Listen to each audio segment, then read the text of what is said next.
Comme d'habitude, je vais remettre le clocher au milieu du village et même d'un grand village lointain puisqu'il s'agit de Damas, capitale de la Syrie. Pourquoi Damas?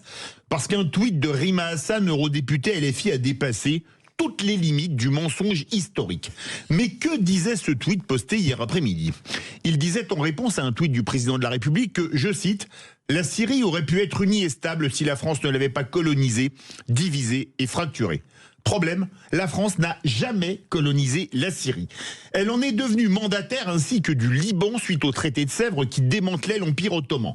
Un traité similaire au traité de Versailles et de Trianon qui démantelait les empires allemands et austro-hongrois après la Première Guerre mondiale avec de nombreuses révisions des frontières. Un mandat de la SDN, la Société des Nations, qui a précédé l'ONU, le mandat français étant, je cite ce que devait être le mandat, de mener la Syrie à l'autodétermination politique, c'est-à-dire à l'indépendance dans les plus brefs délais et de protéger son intégralité territoriale. Bref, rien à voir avec de la colonisation, mais on n'est plus à un mensonge près.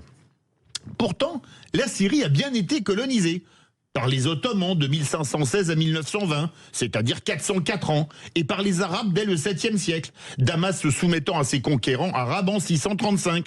Deux colonisations qui étaient de vraies colonisations menées avec beaucoup de sang versé par les colonisés de l'époque, mais qui semblent beaucoup moins poser problème à Rima Hassan que 20 ans de mandat français par décision internationale. Un deux poids deux mesures qui vaut aussi pour l'Algérie. Rima Hassan et ses amis n'ayant pas de mots assez durs pour les 132 ans de colonisation française, une vraie colonisation dans ce cas, mais qui ne trouve rien à redire sur la colonisation ottomane qui dura de 1516 à 1830, c'est-à-dire 314 ans, et sur la colonisation arabe qui commença au 7e siècle. Pourquoi ce deux poids deux mesures? La réponse est à mon avis très simple, une haine de la France mêlée à une inculture historique totale.